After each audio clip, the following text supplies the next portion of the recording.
기도 응답의 확신. 더 정확한 제목은 기도 응답의 확신에 관한 근거라고 하는 것이 좋겠습니다.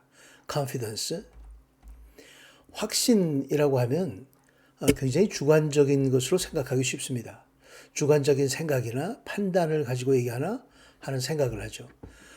그렇기 때문에 유익을 기대하면서 어떤 유익을 기대하는 데서 오는 현상 같은 그런 것은 아닌가. 혹은 확신이라고 하는 건 기질은 아닐까. 편견이나 어떤 확정 편향 같은 그런 것은 아닐까 하는 생각을 해볼 수 있습니다. 사건이나 사물의 다양한 변화 가능성을 무시한 것은 아닌가 하는 생각도 해볼 수 있습니다. 사실 구약 성경에 따르면 발빠르다고 경주에서 이기는 것이 아니고 강하다고 전쟁에서 승리하는 것도 아니며 지혜롭다고 먹을 것이 생기지 않고 총명하다고 재물이 생기지 않으며 배웠다고 총애를 받는 것도 아니다. 오직 그들 모두에게 때와 기회가 있을 뿐이다 하는 전도서 말씀을 보면 이 참 굉장히 상황이 변할 수 있고 어떤 확신이라 하더라도 때와 기회가 맞지 않으면 안 될 수도 있는 것 아닌가 하는 것이 우리가 생각해 볼 수 있는 부분입니다. 확신, 과연 그런가? 그러나 과연 그렇습니다. 기도 응답을 확신한다고 하는 이 근거는 결론적으로 말씀을 드리면 근거가 굉장히 명확합니다. 객관적이고 이성적인 결론이 있고요. 탐심이 없습니다. 자기 유익을 위한 것이 아닙니다. 변화되는 기질이 변화됩니다. 편향도 아니고 포용성을 가지고 있습니다.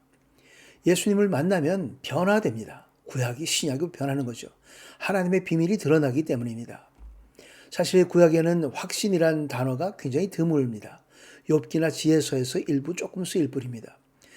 예수 그리스도가 인류 역사에 뛰어들면서 확신이라는 것이 굉장히 구체적으로 분명하게 드러나기 시작했습니다.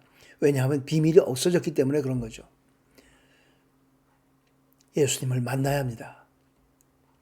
안녕하세요. 최후 승리 채널의 최승구 목사입니다. 오늘 제목은 기도 응답의 확신. 하나님을 향해 우리가 갖는 확신은 이것입니다. 곧 무엇이든지 우리가 그분의 뜻을 따라 구하면 하나님께서 우리가 구하는 것을 들어주신다는 것입니다. 그리고 우리가 무엇을 구하든지 하나님께서 들어주시는 것을 알면 우리는 우리가 구한 것들을 그분으로부터 받는다는 것도 압니다. 요한일서 마지막 장에 나온 말씀입니다. 본문을 다시 좀 들여다보면요. 그분의 뜻을 따라서 구하면 하나님은 들어주시고 또 우리는 받는다는 거죠. 하나님은 응답해 주시고 우리는 받는다 말씀입니다. 참 감사한 말씀이죠. 그분의 뜻을 따라서 사자의 얼굴을 했는데요. 조금 이따 다시 설명드리겠습니다. 확신의 근거 5가지인데요. 아들에 관한 하나님의 증언과 의로운 삶, 그리고 사랑의 행위, 순종, 그분의 뜻을 따라서, 그리고 그리스도에 관한 성령의 증언, 이 5가지인데 좀 많아 보이긴 하지만 실제로 많지 않습니다. 아주 간단합니다. 기도 응답이 반드시 이루어진다는 확신의 근거가 있습니다. 첫 번째입니다. 아들에 관한 하나님의 증언. 하나님의 증거는 이것이니 곧 하나님께서 자기 아들에 관해 이미 증언하신 것입니다. 누구든지 하나님의 아들을 믿는 사람은 자기 안에 증거를 갖고 있습니다. 또한 그 증거는 바로 이것입니다. 곧 하나님께서 우리에게 영원한 생명을 주셨다는 것과 이 생명이 하나님의 아들 안에 있다는 것입니다. 영원한 생명과 하나님의 아들 안에 있다. 가장 중요한 거죠. 이전에 예수 그리스도가 없던 구약 시대에는 영원한 생명이 없었습니다. 인간이 살다가 죽는 거죠. 하지만 예수 그리스도 안에 있음을 우리는 알게 됐습니다. 두 번째, 의로운 삶입니다. 그러므로 자녀들이여 항상 그리스도 안에 머무르십시오.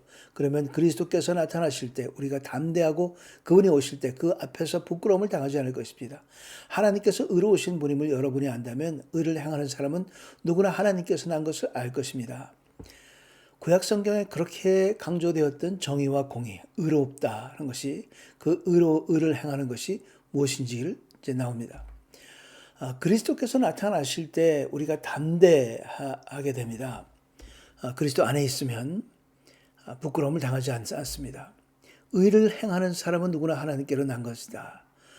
의를 행하는 것이 단순히 율법에 의한 것이 아니라 하나님께로부터 나서 믿음으로 하나님의 사람이 되어서 의를 행할 수 있게 됨을 얘기해 주고 있습니다. 담대함이라는 것은 확신과 동의어로 사용되고 있습니다. 확신은 단순하게 우리가 갖고 있는 어떤 마음의 상태가 아니라 담대한 태도인 거죠. 그 반대편에 부끄러움이 있습니다. 부끄러움 뒤로 물러나는 겁니다. 히브리서 10장 말미에도 그런 말씀이 기록되어 있죠. 우리는 뒤로 물러나 침륜에 빠질 사람들이 아니요 우리 영혼을 구원함에 이르는 믿음을 가진 사람들이다 하고 성도의 정체성을 표현했습니다. 자, 그런 부끄러움을 뒤로 주춤주춤하는 것이 아니라 담대하게 나아가는 사람들입니다. 그것이 바로 의로운 사람들, 의를 행하는 사람들이죠. 확신의 기초는 의로운 생활입니다. 자, 우리의 의로운 생활이 바로 확신을 갖게 하는 더 근거가 되는 것입니다. 세 번째, 사랑의 행위와 순종입니다. 만약 우리 마음에 가책받는 것이 없다면 우리는 하나님 앞에서 떳떳하고 우리가 구하는 것은 무엇이든지 하나님에게서 받습니다. 우리가 하나님의 계명을 지키고 하나님 앞에서 기뻐하는 일을 행하기 때문입니다. 하나님의 계명은 이것이니 곧 하나님의 아들 예수 그리스도의 이름을 믿고 하나님께서 우리에게 계명을 주신 대로 서로 사랑하라는 것입니다. 이렇게 서로 화기애애하게 사는 거죠. 그 마음에 가책받는 것이 먼저 없어야 합니다. 전제 조건이죠. 사랑에 대한 전제 조건, 깨끗한 양심을 가지고 있어야 합니다. 계명을 지킨다 하는 말씀은 아마 계명의 내용은 예수 그리스도 이름을 믿고 믿음과 그리고 서로 사랑입니다. 그것이 바로 계명의 내용이죠.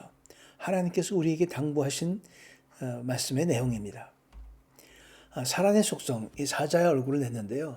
아무런 두려울 것 없는, 거침없는 모든 피조물들이 두려움의 대상이 됐죠. 이 두려움 없는 담대함이 바로 사랑의 속성입니다. 이렇게 하나님의 사랑이 우리 안에서 온전히 완성되면 우리는 심판날에 담대함을 갖게 될 것입니다. 이는 그리스도께서 이 세상에서 사신 것처럼 우리도 이 세상에서 그렇게 행하기 때문입니다. 사랑에는 두려움이 없습니다. 온전한 사랑은 두려움을 내쫓습니다.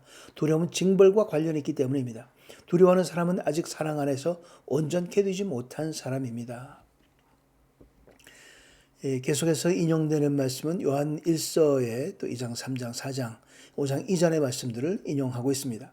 요한 1서 안에 이 기도 응답에 대한 확신을 가질 근거가 쭉 설명이 되어 있기 때문에 그렇습니다. 이 세 번째는 두려움 없는 담대함을 주는 사랑, 하나님의 사랑, 우리와 함께하는 사랑, 그 사랑을 얘기합니다. 얼마나 좋은지 모릅니다. 그 사랑이 있기 때문에 우리 어떤 것도 우리가 두려워할 것 없고 능치 못할 것 없는 불가능이 없는 하나님을 찬양하면서 살게 되는 겁니다. 바로 이런 거죠. 사자의 포효 속에 다른 모든 피조물들이 도망갑니다. 사자는 두려워하지 않습니다. 포효하며 살아갑니다. 자, 그분의 뜻을 따라 하나님을 향해 우리가 갖는 확신은 이것입니다. 곧 무엇이든지 우리가 그분의 뜻을 따라 구하면 하나님께서 우리가 구하는 것을 들어주신다는 것입니다. 오늘 본문 말씀이죠. 그분의 뜻을 따른다는 겁니다. 요한복음 14장 15장에도 계속해서 우리가 구하는 것을 들어주신다 하는 말씀이 반복해서 나옵니다. 자, 확신, 담대합니다. 내 뜻대로 구하는 게 아니다. 왜 내 뜻대로 구하면 안 돼? 하는 질문이 있을 수 있죠. 왜 안 되지? 이유가 있습니다. 더 큰 그림이 있기 때문입니다. 물론 내 뜻대로 구하는 것이 내 욕심에 따라서 구하는 것이 되기 때문이기도 하지만 그것 말고도 하나님의 더 큰 그림이 있기 때문에 그렇습니다. 우리가 그리는 그림은 작지만 하나님의 그림은 큽니다.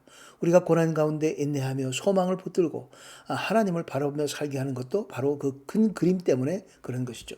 그분의 뜻을 따라 지난주에도 설명드린 것처럼 겟세마네에서 예수께서 하신 기도도 바로 하나님의 뜻을 따르는 것이 예수님의 기도였습니다. 그분의 뜻을 따라 하면 예수님의 맨 마지막 가상칠환의 마지막처럼 내가 다 이루었다, 다 이루게 되는 것입니다. 그분의 뜻을 다 이루는 것입니다. 우리의 삶의 목표는 하나님의 뜻을 이루는 것입니다. 다섯 번째, 성령의 증거를 근거로 합니다. 하나님의 계명을 지키는 사람은 하나님 안에 있고 하나님은 그 사람 안에 계십니다. 하나님께서 우리에게 주신 성령을 통해 하나님이 우리 안에 계시는 것을 압니다. 여러분이 하나님의 성령을 알아보는 방법은 이것입니다. 곧 예수 그리스도께서 육체로 오신 것을 시인하는 영은 다 하나님께로부터 나온 영입니다. 그러나 시인하지 않는 영은 하나님께서 나오지 않은 영입니다. 이것은 그리스도를 대적하는 영입니다. 여러분은 그 영이 올 것이라는 말을 들었는데 지금 세상에 이미 와 있습니다. 내면의 증거가 있죠. 성령께서 우리 안에 계시는 것을 압니다. 내면의 증거에 성령을 통해서 자 예수 그리스도께서 육체로 오신 것을 시인하는 그것은 외적 증거가 됩니다. 그것을 시인한다는 말은 신비와 현실이 맞물려지는 일입니다. 하나님께서 이 땅에 육체로 오셨다는 그 신비를 바로 그 신비가 현실이 되었다는 것을 바로 인정하는 거죠. 그렇기 때문에 성령 체험을 했다는 사람들이 종종 신비만 강조하는데 그렇지 않습니다. 그 신비가 아니라 그것이 현실화되었고 머티리얼라이즈 됐다는 것을 우리가 분명히 알아둬야 합니다. 성령 체험은 현실적 담대함을 줍니다. 성령 체험만 있고 현실적으로 담대함이 없다면, 두려움이 있다면 그것은 성령을 체험하는 것이 아닌 것이 됩니다. 자, 성령의 증거가 이렇게 있기 때문에 우린 또한 우리의 기도가 응답된다는 확신을 가지게 됩니다. 정리합니다. 확신의 근거는 모두 객관적인 기준을 가지고 있습니다. 감정적이 아니고 윤리적입니다. 복잡하지 않고 단순합니다. 믿음, 의로운 삶, 사랑, 그 세 가지죠. 간단합니다. 바로 그 세 가지가 우리 확신의 근거가 됩니다. 다른 말로 표현하면 믿음, 계명 지키고 형제 사랑하는 거죠. 그림으로 얘기하면 이렇습니다. 믿음은 위로 올라갑니다. 그리고 계명을 지키는 것도 역시 올라갑니다. 그리고 형제 사랑 옆으로 갑니다. 형제 사랑, 두려움 없는 사랑, 담대한 사랑, 이런 것들이 이 십자가의 모양을 이루어서 우리가 이 땅에서 그리스도를 본받는 것이 왜 중요한지를 다시 한번 깨닫게 됩니다. 우리 모두 기도 응답이 반드시 이루어진다는 확신을 안고 내 뜻대로가 아니라 하나님의 뜻대로 우리가 기도하며 확신 가운데서 기뻐하며 담대하게 살아가는 그렇게 해서 하나님의 뜻을 이루어가는 우리 모두가 되기를 주의 이름으로 축원합니다. 기도합니다. 늘 우리 안에 계시며 은혜 베푸시는 아버지 하나님 감사합니다. 우리의 기도 속에 내 유익과 내 뜻을 구하지 않도록 매 순간 우리 마음의 중심을 붙들어 주셨고 사랑의 계명을 행하며 인색하지 않게 하여 주옵소서. 헛된 세상의 영광을 구하지 않게 해 주시옵고 나라, 민족, 교회, 가정을 위한 기도가 넘치도록 응답될 것을 믿고 감사드리며 예수 그리스도의 이름으로 기도드리옵나이다. 아멘. 끝까지 시청해 주셔서 감사합니다. 항상 건강하시고 또 다음 주 시간에 뵙겠습니다. 감사합니다.